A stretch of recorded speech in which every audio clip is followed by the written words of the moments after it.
Olá, fiéis seguidores do canal Raciocínios Espíritas. Este é o bloco Grilhões Partidos, né? E que é feito o estudo dirigido do livro Grilhões Partidos, né? Do espírito Manuel Filomeno de Miranda, com a psicografia de Divaldo Franco, né? Obra lançada, né, em 1972 e que mostra, né, a história de uma família assolada por um processo obsessivo muito grande da adolescente Esther, né? Uma família abastada, inclusive, né? Proeminente da alta sociedade do Rio de Janeiro, né? E que se vê nessa vexação, né, diante de um problema e que eles não conseguem solucionar, né? E no vídeo anterior vimos o momento em que a obsessão espiritual, né, se apossa, vamos dizer assim, de Esther em plena festa do seu aniversário de 15 anos, cheio de convidados da alta sociedade e tudo mais, né?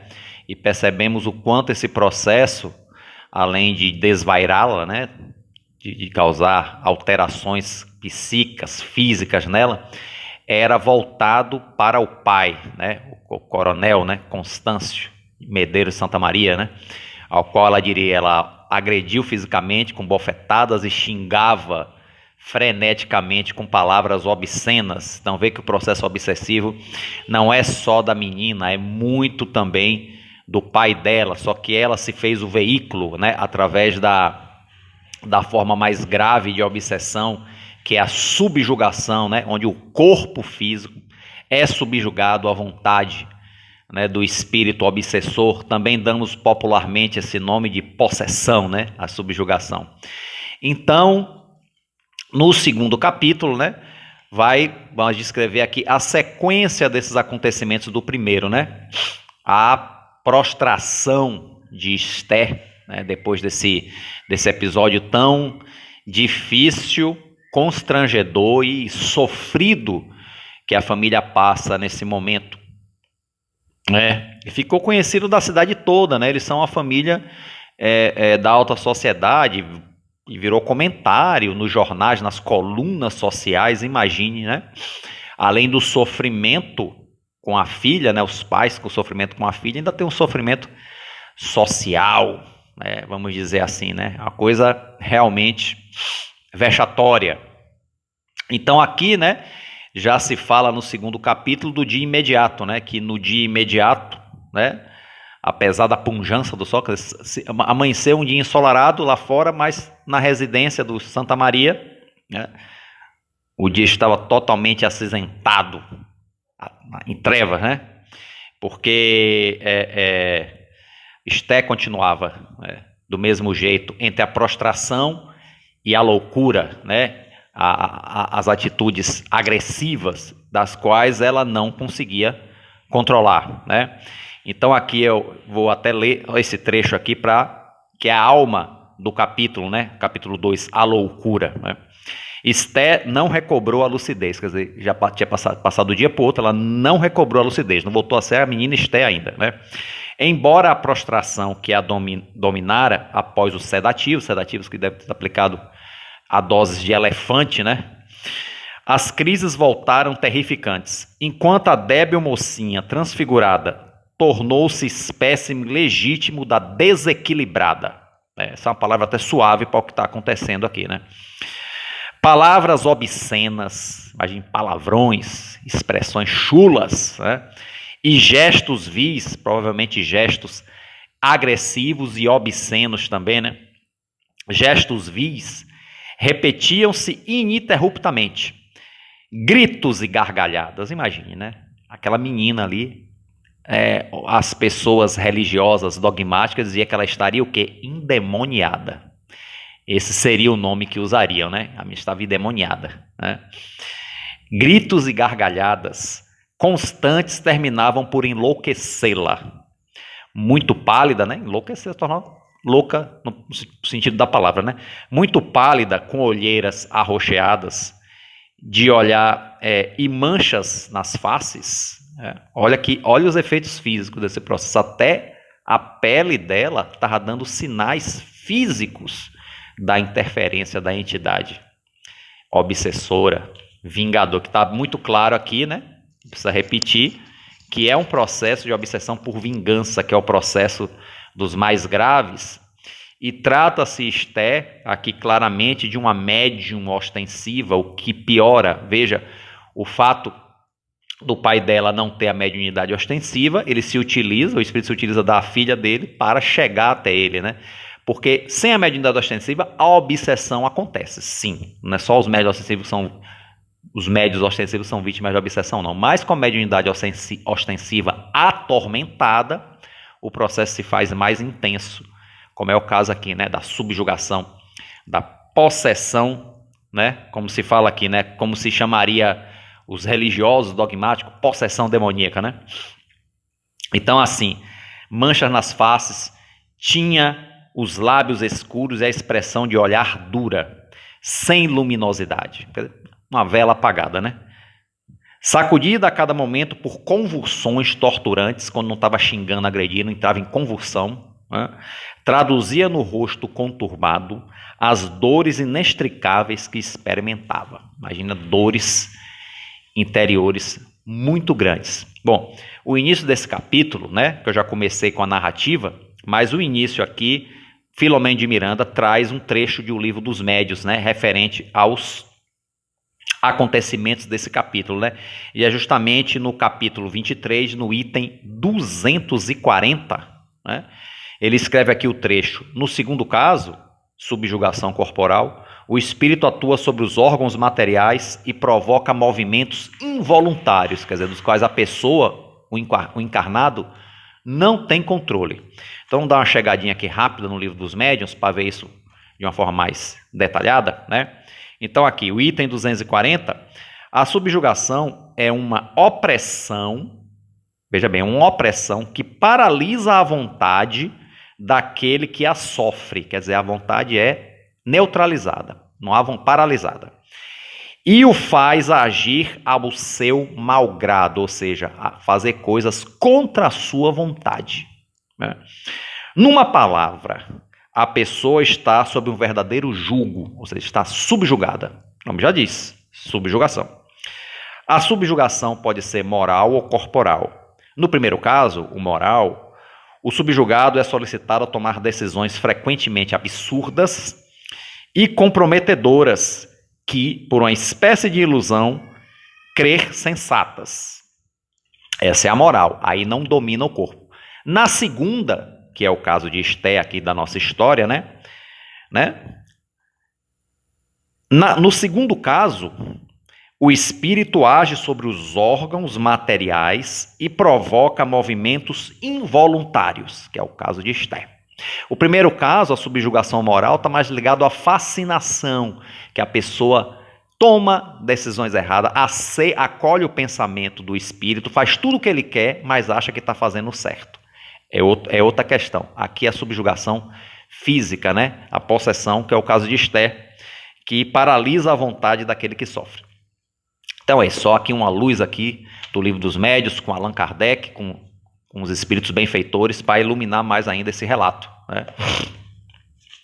Bom, então havia momentos em que Esté recobrava aparentemente a lucidez, mas para dizer que alguém estava perseguindo, que alguém a açoitava com um látego. Ou seja, quando o espírito não dominava ela, parece que ele, entre aspas, saía dela e a agredia, né, com algo parecido com um látego, um chicote, uma coisa do açoite. E aí ela dizia, né, que alguém a lapidava com um longo relho que ela não conseguia se evadir. Mas ela falava isso num processo de forma alucinada ainda, né? De forma, né? Era de uma forma assim lúcida, não, né? E aí tornava-se rubra, e se observasse a face dela, via que aparecia alguns vergões. Olha como o processo obsessivo chegava mesmo à questão física. O látego, que o espírito batia nela, vamos dizer assim, chegava a deixar leves marcas físicas. Olha que interessante, que acho que depois sumiam, mas lá naquele momento deixava as marcas, olha só, né? Quer dizer, havia a intensidade da agressão obsessiva era tão grande no perispírito de Esther que chegava a imprimir no corpo físico. Né? Olha, tamanha a gravidade do que Esther passava. Ok?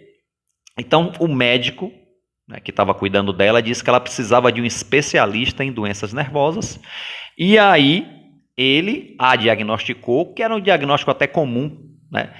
Como assim, uma estereopatia, né? Histeria. Histeria sempre foi um problema psíquico associado a mulheres, né? Histéricas, né? Tanto que na antiguidade da Grécia, da antiguidade da Grécia é ótima, né? Mas eu não lembro agora, acho que Hipócrates é um médico, né? Inclusive o juramento de Hipócrates, que é quem faz faculdade de medicina, se eu estiver enganado, podem me corrigir nos comentários, né? Não tenho medo de errar, não. Não tenho medo de ser corrigido, não. O ruim é continuar em erro, né? Mas Hipócrates, ele falava que a histeria era algo de um desequilíbrio no útero feminino e que jogava substâncias para o cérebro e a deixava desequilibrada. Era uma coisa bem de mulher. Então, toda vez que a mulher estava desequilibrada, estava histérica. Estava com alteração uterina que influenciava no juízo, no cérebro, né? E meio que esse conceito chegou às lides, né, da moderna psicanálise. Freud, né, ele inclusive trabalhava muito com essa questão da histeria como uma coisa da mulher, né, ligada muito ao desenvolvimento da libido, né, das questões sexuais, hormonais, né, ainda pegando essa ideia da antiguidade grega, né, e aí assim, o médico aqui, né, como diz assim, como bom discípulo de doutrinas freudianas é ótimo, né, teceu considerações sobre a libido e sua ação enérgica nas engrenagens da emotividade, assim descreve aqui, né, mas assim, foi um diagnóstico rápido que foi dado. E aí disseram que o psiquiatra era necessário. Os pais não sabiam o que fazer, estavam alarmados e concordaram com a ajuda psiquiátrica que de início foi feita dentro do próprio lar, né, na descrição de Filomeno. Né? Então, o tratamento teve início no próprio lar, mas sem... vamos dizer assim, diminuição nenhuma de sintomas, porque deviam estar entupindo a moça de remédio e sem dar resultado. E por quê? Porque quer dizer que se a pessoa tem patologias psiquiátricas, os remédios não fazem efeito? Fazem. Mas no caso dela aqui, como o viés é obsessivo, ou faz muito pouco efeito, deve fazer algum efeito, claro, não vou dizer que é efeito zero, mas não é um efeito significativo, né? Não é efeito significativo, porque tamanha a intensidade do processo obsessivo. Olha só que intensidade, que chega a deixar marcas na pele. Então, a injunção obsessiva aí é muito grande, já há uma dominação quase que total da obsediada, no caso Esther. Então, realmente, nesse caso, as medicações não fazem efeito. Em outros casos em que o processo obsessivo não é tão intenso, provavelmente os remédios fazem algum efeito, sim, pelo menos segura a onda, vamos dizer assim, não cura, mas segura a onda, mas não era o caso aqui de Esther, né? Então aqui vamos dizer assim, que é o máximo, né? Então, começou o tratamento no próprio lar, sem muito progresso, e aí, transcorrido um tempo, o psiquiatra orienta que Esther seja encaminhada a uma casa de saúde, né, a um sanatório, né, porque ela Esther já estava a ponto de nem se alimentar mais, né, era praticamente obrigada a se alimentar à força, né, através de medicações, quer dizer, coisas colocadas na veia, que ela já não queria nem comer, nem beber água, né, então já é uma coisa muito difícil, então ia desencarnar realmente, assim, a morrer, literalmente. Aí foi mandada para um sanatório, provavelmente um sanatório, como eles eram família rica, um sanatório caro, né? Não foi mandado para um manicômio público, né? Que situações são terríveis, né? Foi mandado aqui para um sanatório caro, vamos dizer assim, né? Da alta roda, mas que também, segundo a descrição aqui, não fez muito efeito, né? Então foi internamento, como diz Filomeno aqui, em casa de saúde relevante, quer dizer, conhecida, respeitada, né? E aí os pais aflitos aceitaram, né? Já que não estava conseguindo fazer nada mais em casa. E aí era um sanatório assim, paisagem bucólica, como diz aqui, né? Provavelmente um lugar arborizado, um lugar bonito, né? Como essas casas de saúde mais arrumadas, vamos dizer assim, né? Então ela foi colocada aí, né? Nesse lugar, até para ajudar a sua recuperação, né? Porém, né? Sem embargo, a utilização dos melhores recursos da moderna psiquiatria que foram utilizados nela, a jovem paciente reagia negativamente em alucinação demorada e irreversível, quer dizer, está numa instituição de alto nível, né? Mesmo assim, as melhores terapias que essa instituição oferecia não fazia efeito nenhum. Nenhum. Ela continuava em alucinação demorada e irreversível. Quer dizer, está um processo alucinatório. Imagine que até visões terríveis ela já estaria, né? E quando ela falava, sempre era aquele vocabulário, né? Referia-se à vingança, né? Referia-se à imperiosa necessidade de lavar a desonra com sangue da imolação de uma vítima, à justiça demorada, mas sempre oportuna, e ao desforço pessoal. Então, quando ela, dentro da alucinação dela, no manicômio, ela falava sobre vingança, sobre ajuste de conta, sobre lavar a honra com sangue, sobre a justiça que demorou, mas não está falhando, ou seja, o velho processo de vingança, né? E ninguém entendia nada. Os médicos não entendiam nada, porque não tinham formação espiritual, né? Provavelmente não conhecia nem espiritismo, nem espiritualismo, eram ligados mais, né, às suas práticas acadêmicas, e faziam o melhor possível dentro disso, mas questões espirituais ele não entendia. Via essas falas de Esther como pura loucura e nada mais, né? Então, um mês transcorrido, ou seja, um mês nessa internação, e a psicopata era frangalhos, ou seja, o Filomeno usa o termo psicopata para se referir a Esther, porque nós pensamos em psicopata mais com relação aos filmes, né? Que é aquela pessoa doida que sai matando todo mundo, né? A gente tem muito essa ideia de psicopata ligada a serial killers, mas não é, né? Psicopata é uma pessoa que tem uma psicopatologia, ou seja, uma doença psicótica, psicológica, psiquiátrica, né? Não só serial killers, não. Então aqui esse processo que Esther passa, esse desequilíbrio dela grave também está no rol da psicopatia, né? Não sei se hoje as nomenclaturas psiquiátricas já mudaram, né? Mas pelo menos dentro dessa nomenclatura dessa obra que foi escrita nessa época, está aqui o nome psicopatia, né? Psicopata, vamos dizer assim. Ok? Bom, o tratamento a que sempre resistia lhe oferecia um tratamento de vitalidade superficial, né? Ela já estava já com o corpo até inchado de tanta medicação. Corpo volumoso, como diz Manuel Filomeno de Miranda, né? Muitas drogas foram ministradas a ela, mas eram ministradas, a realidade se expressava a insânia que dela se apossava totalmente. Jamais, não mais voltar à lucidez, não voltará mais a ser aquela menina, a minha Esther, né? A técnica do eletrochoque, né?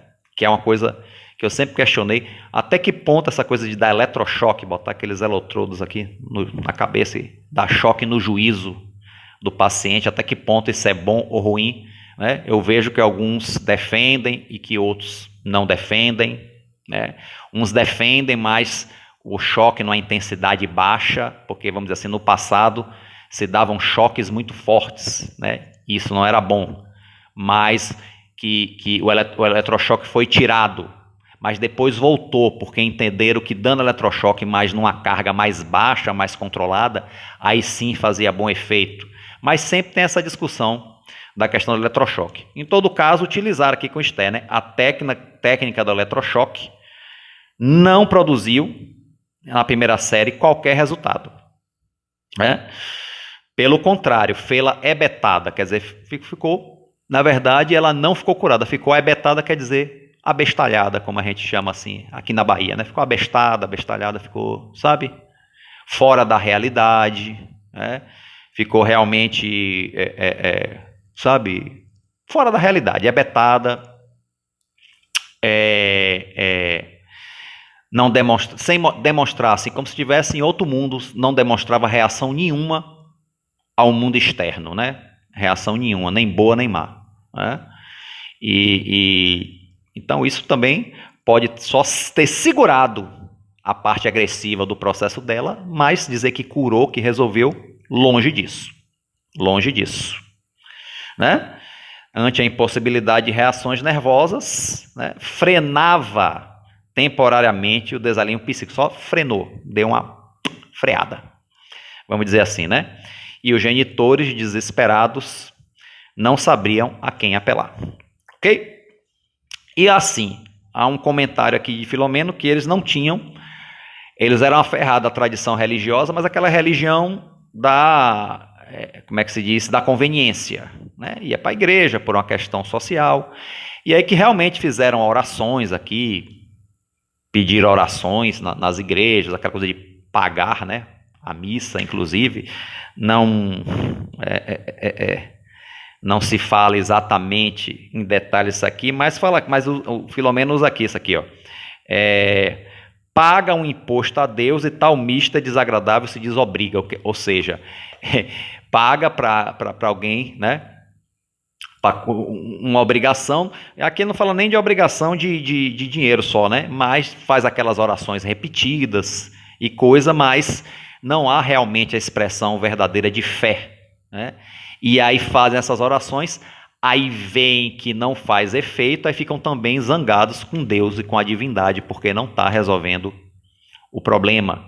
Quando a oração verdadeira não é para resolver problemas assim, muitas vezes é para nos dar força para passar pelo problema, ou então realmente para aliviar o problema que está se passando, em alguns casos sim, né? Resolver, né, de forma gradual o problema, ou seja, o exercício da fé, da oração verdadeira de coração é sempre salutar. Só que no caso aqui a família estava naquelas orações superficiais, de trocar favores com Deus, né? Cumprir essa obrigação dessa oração ou pagar para se fazer uma missa, mas querendo, vamos dizer assim, terceirizando essa questão, né? E isso a gente sabe, causou aqui, ó, surda mágoa contra tudo e contra todos, aumentava-lhes o aniquilamento íntimo, né? E Filomeno fala que eles também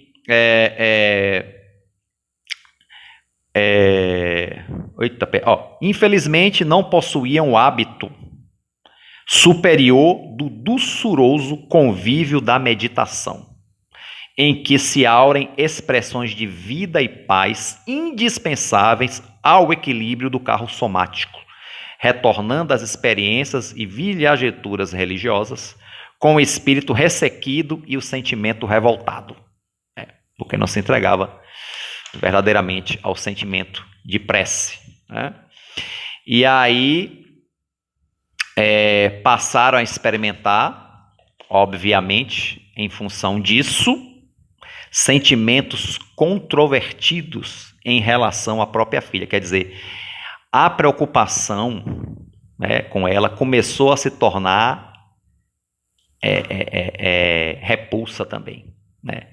Sentimentos controvertidos, ao mesmo tempo se preocupava a minha filha, mas começaram a ficar também de saco cheio, começaram a ficar com raiva, a ver Esté como um peso, né? Começou também a ter esses sentimentos. Isso aí muito por falta também da fé verdadeira, né? É o que Filomeno está descrevendo aqui, né? E aí ela teve finalmente um diagnóstico, né? Que é um nome que assustava muito, inclusive Filomeno fala que assusta até hoje esse nome, né? Que ela teve um diagnóstico de esquizofrenia, né? Para quem não sabe o que é esquizofrenia, gente, lancem no Google e vá ler o que é esquizofrenia, né? Que é uma patologia muito grave, né? Então, assim, olha o que acontece. Enquanto o tempo se dobrava, uma aceitação mórbida, parasitária, indolente, foi criando situação de apatia no lar. Quer dizer, eles começaram a se acostumar com o que estava acontecendo com Esté e começaram a não dar mais importância. Fruto desses sentimentos controvertidos, que eu acabei de citar aqui. Então começaram a deixar para lá. E como já ocorria entre os facultativos, quer dizer, os médicos também já não estavam mais animados em ajudar, não, já estavam deixando para lá. Não só a família, como também os médicos.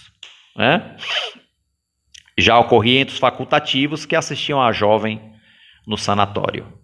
Dos cuidados iniciais, insistentes e imediatos, uma tácita compreensão de que tudo estava a fazer. Veio o diagnóstico alarmante e irreversível, esquizofrenia. E aí fizeram esse diagnóstico e meio que esmaeceram no tratamento dela, como se fosse uma coisa que não tem remédio. Deixa para lá, vamos só controlar e não há o que fazer para ela ficar bem. Esse, infelizmente, foi a postura dos facultativos, dos médicos e da família também nesse momento. Pelo menos que eu estou entendendo dessa descrição. Então, gente, é isso, a descrição de Filomeno, dessa situação do capítulo 2 vai até aqui. A partir de agora, ele vai fazer, inclusive, umas considerações sobre algumas ideias no campo da psiquiatria e da espiritualidade também relacionados ao caso que descrito aqui nesse livro. Filomeno, ele cita aqui alguns psiquiatras, alguns, assim, profissionais das ciências psíquicas, para ficar mais geral, não ficar só no psiquiatra. Ele vai citar algumas teorias, eu não vou falar esmiuçadamente de todos, porque não é esse o objetivo do vídeo, eu também não teria condições intelectuais para isso, o que eu sei é o que um bom leigo sabe sobre o assunto, Mas algumas coisas são bem relevantes, para destacar. Por exemplo, houve um psiquiatra, inclusive, o Dr. Sakel, S-A-K-E-L, em Viena, que ele fez uma experiência lá por 1933, na primeira metade do século XX, cujos resultados ele apresentou naquele mesmo ano. Então ele usou uma substância chamada metrazol, metrazol, e o que é que e aí acrescentou insulina. Metrazol, é uma substância conhecida, se não me falha a memória, como anti-inflamatório. Acho que o omeprazol é um remédio famoso aí, que acho que é essa substância, se eu não me engano, como já disse. Pode me corrigir nos comentários, não tenho problema de ser corrigido, não. Eu tenho medo de ficar na ignorância, mas pelo que eu li outro dia sobre metrazol, que eu dei uma lida, não foi hoje, que é isso, é um remédio usado como anti-inflamatório, não é nem um remédio psiquiátrico, vamos dizer assim. Então ele usou, Dr. Sakel, que também pesquisem no Google sobre ele, vocês devem estar acompanhando o estudo, mas tem um livro também, ou físico ou aí em PDF, então podem dar uma lida sobre ele também para enriquecer, que eu só vou citar aqui, Então ele aplicou metazol e depois insulina, que é aquela coisa que nós usamos, nós não, eu graças a Deus não, pelo menos ainda não, para o combate à diabetes, Então ele aplicou metrazol e insulina, abrindo as portas para o eletrochoque. Então pode-se dizer que, de certa forma, o Dr. Sakel, ele que inicia essa coisa dessa polêmica terapia do eletrochoque, como eu já falei anteriormente, É uma coisa até pejorativa, esse cara é maluco, dá choque, para ver se ele melhora, Inclusive é uma coisa usada pejorativamente, vamos dizer assim, Então, após um congresso psiquiátrico em Roma, na nossa capital italiana, e tiveram presentes outras figuras proeminentes das ciências psíquicas, como Bini, Kalinowski e Serletti, não sei se eu estou pronunciando corretamente, mas façam também as pesquisas sobre estas figuras aqui, que eles são importantíssimos, Quem quer entender um pouco de psiquiatria, de loucura dessa questão, é bom, enriquece o juízo, Então, eles chegaram nessa ocasião à conclusão, né, de que a existência do método do choque controlável, né, capaz de produzir, né, uma melhora em muitos pacientes, né? Aparentemente, em muitos pacientes, o choque controlado produzia uma melhora, né? Você vê que aplicam, né, chegam a aplicar esse choque em esté, né, como descrito anteriormente, né? Só que nela não teve efeito nenhum. O que chega a dizer é o que uma terapia pode ter um efeito em uns, mas em outros não. Então não existe uma receita única. Essa é a questão, né? Essa é a questão. Como tem medicações hoje, né?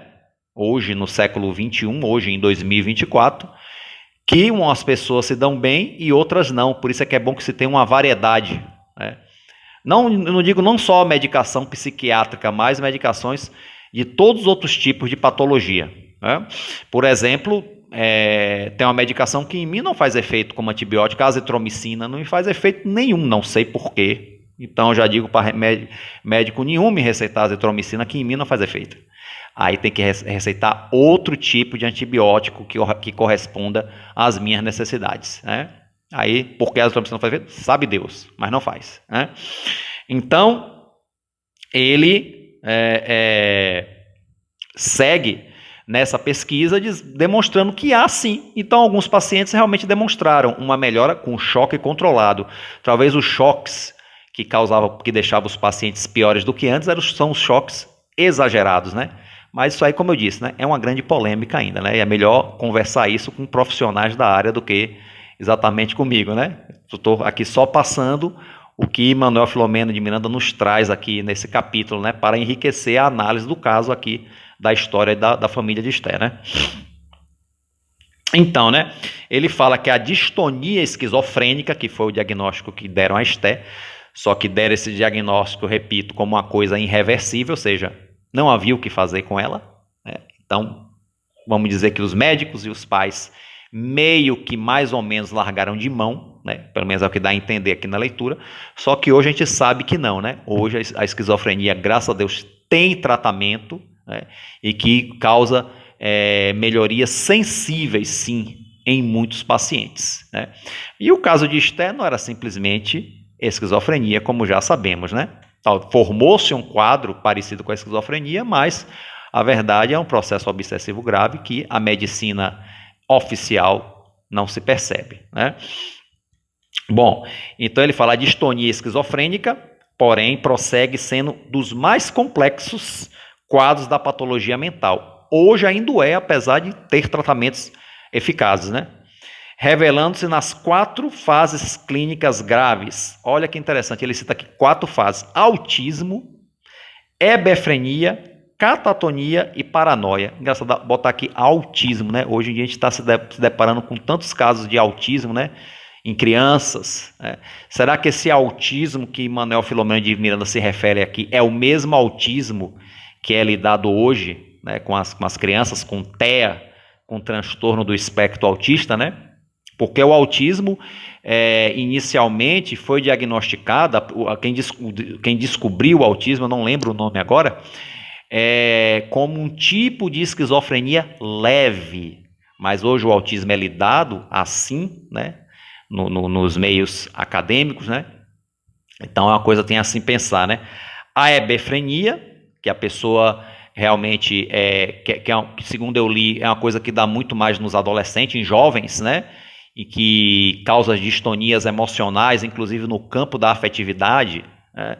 E aí forma vários tipos de desequilíbrio.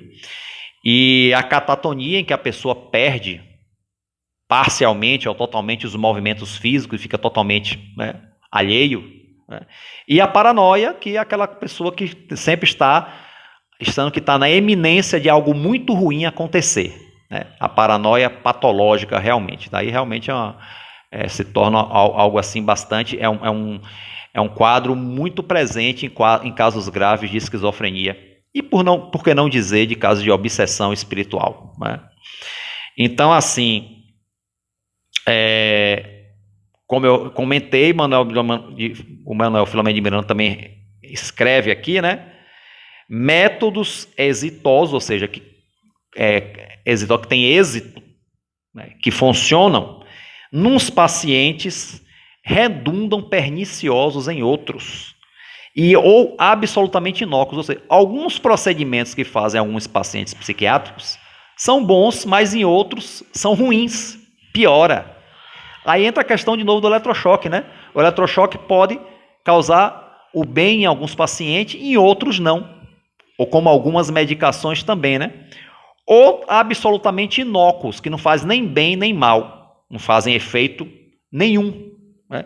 Como é o caso que as medicações que estão se aplicando em Esté, na história, né? Que não estão fazendo efeito nenhum, ela chega a estar inchada de tanta medicação sem efeito nenhum, né? Isto porque a terapia aplicada, apesar de dirigida ao espírito, psique, né, não é conduzida em verdade às fontes geratrizes da loucura. O espírito reencarnado, que tudo procede do espírito, o espírito endividado, o espírito com cargas pesadas de compromissos negativos do passado, né, o espírito, e aqueles espíritos infelizes que o martirizam no caso das obsessões, os espíritos cobradores e que cobra o devedor, né? Falando isso a grosso modo, né, gente, para que o entendimento fique melhor, né? E que vem cobrar, né, como está acontecendo aqui com Esté, com o pai de Esté, né? A justiça, a lavar a honra com sangue, essa coisa toda, né? Esses princípios bastante arraigados ainda hoje na humanidade, né? Então, ele também faz uma crítica aqui que a ciência oficial fecha os seus ouvidos aos princípios da espiritualidade. Porque, veja bem, gente, eu sempre digo e sempre vou dizer que o espiritismo é um conhecimento para todos, não é só para os espíritas. Como, por exemplo, o conhecimento do direito das leis é só para os advogados, juízes e promotores? Não, é para todos nós. Esses simplesmente trabalham na manutenção desses princípios, né, das leis e tudo mais. Os princípios da física é para todos, não é só para os físicos. Vá desrespeitar a lei da gravidade, se jogar da janela do quinto andar, ver se a lei da gravidade não se abate com toda a força sobre você, né? Então, os conhecimentos da física não é só para o físico, é para todos nós, né? O conhecimento espírita não é só para o espírita, é para todo mundo, porque é a nossa realidade espiritual que mostra nosso mundo verdadeiro e sua relação com o mundo material. Então, o conhecimento espírita não é só para ficar nas lides da religiosidade. Era para também esse conhecimento adentrar nesse campo, sobretudo das ciências médicas, da psiquiatria, necessários, né? E aqui Manuel Filomeno fala aqui, ó, a ciência fecham propositadamente os ouvidos e os olhos às experiências valiosas que ocorrem a cada instante, fora dos limites, como a desdenhar tudo que não traga a chancela vaidosa da academia. Então, tudo tem que ser que está validado dentro do meio acadêmico. A validação acadêmica é importante? Porque é uma segurança, tá certo. Mas não precisa ser tão rígida, porque a academia ela também se forma através dos conhecimentos que foram vindos gradativamente. Muitas coisas, anos antes, não eram aceitas na academia, mas foram validados como conhecimentos verdadeiros e a academia passou a validar. Por exemplo, Louis Pasteur, o soro dele para a raiva, né, o soro antirrábico, não era aceito na época pelos acadêmicos. Não foi aceito. Porém, a posteridade viu que aquilo era bom e aí depois foi aceito pela academia, pelas ciências médicas, pela universidade. Então tem que ver isso aí. Então não pode ficar nessa rigidez fechada toda da academia, como se a academia, a universidade já tivesse todo o conhecimento necessário do mundo. Essa é a questão. É isso que Filomeno está dizendo. Não está tirando a validade do conhecimento acadêmico, não. Jamais, né? Então é importante, né?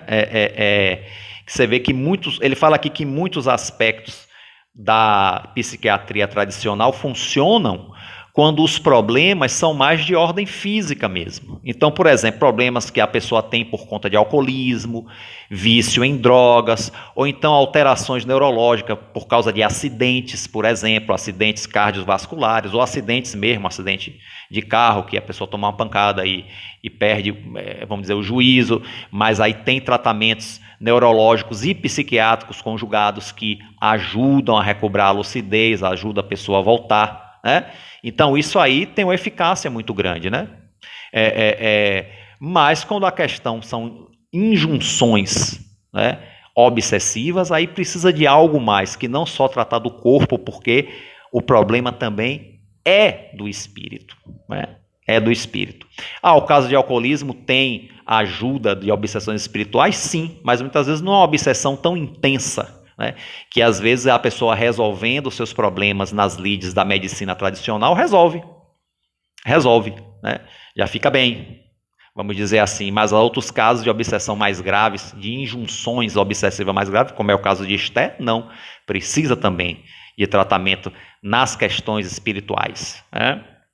Então não é se desfazendo dos tratamentos médicos, não, de forma nenhuma, né? E aí ele destaca aqui, merece considerar o que denominamos de causas kármicas, ele bota isso, né, destacado, aquelas que precedem a vida atual e que se veem impressas no psicossoma ou perispírito, né, o corpo espiritual, do enfermo, vinculado pelos débitos transatos, os débitos passados, àqueles a quem usurpou, abusou, prejudicou e que, ainda que mortos segundo a carne, não se aniquilaram da vida, havendo apenas perdido a forma tangível, ou seja, o corpo, sempre transitória e renovável. Então, esse retorno para cobrar aqueles que nós usurpamos, machucamos, espoliamos e por aí vai, né? Então, bom, e aí ele faz uma referência aqui muito importante ao Dr. Felipe Pinel. Esse nome Pinel é muito usado, né? Por exemplo, o cara é Pinel, né? Já tem até um bloco de carnaval em Salvador, não sei se ainda existe, o bloco Pinel, né? Referência a esse grande psiquiatra. Qual foi o diferencial de Pinel? Você vê que já aqui no ano de cadê aqui o ano, gente? 1700, quer dizer, já tem um bom tempo, né? Ele 1793, né? O Dr. Felipe Pinel e também o Dr. Felipe Pinel e também Esquirol, né? Que já o Felipe Pinel ele propôs já tratamentos humanizados aos pacientes psiquiátricos. Então ele foi esse diferencial, porque antes pegava os loucos e internavam, deixava lá acorrentado, amarrado, e ele não. Vamos dizer que o Dr. Pinel ele tirou as algemas, né, e começou a dar um tratamento mais humanizado aos pacientes psiquiátricos, né, coisa que foi também copiada pelo Dr. Esquirol também, né? Então vale a pena dar uma pesquisada nessas pessoas que são citadas, né, nesse capítulo. Ok? Também ele menciona o Dr. Wilde Penfield, que fez cirurgia cerebral e percebeu que estimulando uma parte do cérebro reavivava lembranças mortas, coisa que a pessoa lúcida não pensava mais, só que ele associou isso a impulsos elétricos e outros posteriormente a ele disse que era as substâncias químicas, porque os impulsos elétricos não seriam suficientes para manter a memória. Então, quer dizer, as nossas memórias são substâncias químicas, né? Pode parecer intelectualmente bonito, mas não corresponde à realidade, né? Que se eles avançassem nessas questões da memória, já teriam chegado à memória espiritualista, né? A memória espiritual das reencarnações. Porém, gente, uma coisa é certa, né? Esse livro aqui foi escrito na década de 70. Hoje o quadro está um pouco diferente, graças a Deus, do que Filomeno está descrevendo aqui. Hoje já existem hospitais psiquiátricos associados a instituições espíritas, por exemplo, graças a Deus, né? Que já associam o tratamento psiquiátrico comum, né? Médico da academia, a também a terapia espírita, né? A terapia espiritualista, com magnetismo, com passes. E isso dá resultados muito bons. Hoje em dia já tem universidades que já pesquisam a questão da reencarnação, que fazem terapias com regressão, inclusive aqui no Brasil, né, com regressão de memória à encarnação anterior, que prova já a existência. Apesar de no meio acadêmico muitos serem muito resistentes a isso, você tem os cientistas tradicionais que são resistentes a isso, e por outro lado os religiosos também que não aceitam isso. Então ainda tem essa querela de ciência e religião, né? nessas questões, mas que já existem sim experiências muito claras sobre essa questão, já há muito tempo, de hoje não, sobre a existência da reencarnação através da regressão de memória, feito, claro, de forma séria, por profissionais sérios, de forma segura, para que se ateste realmente essa questão da regressão. E tratamentos ainda não é de todo, ainda se há muita carência em relação a isso, sim, mas já existem algumas instituições, que já associam o tratamento psiquiátrico também ao tratamento espiritual, que é muito importante que se tenha. Aí você tem um resultado, para a maioria dos pacientes, um resultado muito mais positivo, mais eficaz, vamos dizer assim. Mas sigamos em frente, à medida que o mundo fosse espiritualizando mais, os tratamentos médicos, inclusive os tratamentos psiquiátricos, principalmente, vão se espiritualizar mais, E aí a questão das obsessões também serão devidamente tratadas, se Deus quiser. Então assim chegamos ao final, gente, de mais um vídeo, mais um capítulo. Espero que eu tenha sido claro, gente, porque realmente são princípios bastante complexos, complicados, mas não fiquem só com a minha palavra. Leiam também o capítulo e pesquisem por vocês mesmos, pesquisem essas coisas que estão aqui, Eu espero que tenha sido apenas um estímulo para vocês lerem e pesquisarem e aprenderem mais, Porque não dá para aprender aqui só comigo, Que eu também sou um aprendiz, tá bom? Espero que tenha sido pelo menos um estímulo a vocês quererem saber mais, ler o livro e pesquisar mais. Ok? Se conseguimos isso, está ótimo, está valendo a pena esse estudo aqui. Ok? Então a todos aí,